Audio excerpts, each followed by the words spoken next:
తెలుగు సినీ ఇండస్ట్రీలో క్రమశిక్షణకు మారుపేరుగా నిలిచిన మోహన్ బాబు తరచూ వివాదాల్లో చిక్కుకుంటున్నారు. ఇండస్ట్రీకి ఆయన ఎందరినో పరిచయం చేశారు. మాట కరుకు మనసు చెరకు అంటూ మెగాస్టార్ చిరంజీవి కూడా మోహన్ బాబుపై తన ప్రేమను చూపించారు. మరి అలాంటి వ్యక్తి గత కొన్ని రోజుల నుంచి ఫ్యామిలీ గొడవల మధ్య సఫర్ అవుతున్నారు. మోహన్ బాబు ఇంట్లో ప్రస్తుతం క్రమశిక్షణ లోపించింది అంటూ సోషల్ మీడియాలో కూడా వార్తలు వినిపిస్తున్నాయి. ప్రస్తుతం కుటుంబ గొడవల మధ్య తీవ్ర ఒత్తిడితో ఉన్నారు మోహన్ బాబు.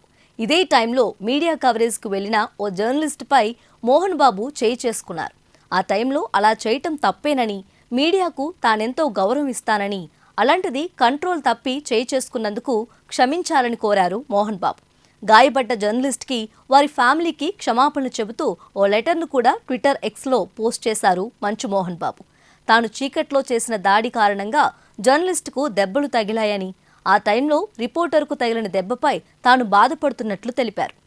ఇక మోహన్ బాబు మంచు మనోజ్ మధ్య ఆస్తి తగాదాలకు ఎండ్ కార్డ్ పడినట్లుగా తెలుస్తుంది. కుటుంబంలో ఆస్తి తగాదాలను ఎదుర్కొంటున్న మంచు మనోజ్ వివాదాలకు కాస్త బ్రేక్ ఇచ్చారు.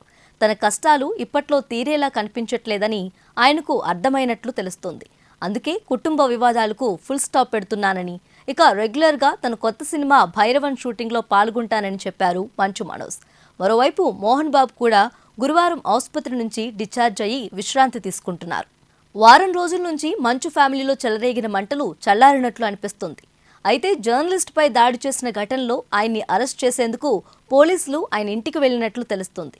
అయితే ఆ టైంలో మోహన్ బాబు అక్కడ లేరట. ఇక ఇప్పుడు జర్నలిస్ట్కు ఆయన సారీ చెప్పడంతో పోలీసులు కూడా ఎలా రియాక్ట్ అవుతారోనని అందరూ ఎదురు చూస్తున్నారు. మరి మోహన్ బాబు అరెస్ట్ తప్పదా? మంచు ఫ్యామిలీలో గొడవలు రిపీట్ కావా అనేది తెలియాలంటే మరికొంతకాలం వెయిట్ చేయాల్సిందే మరి.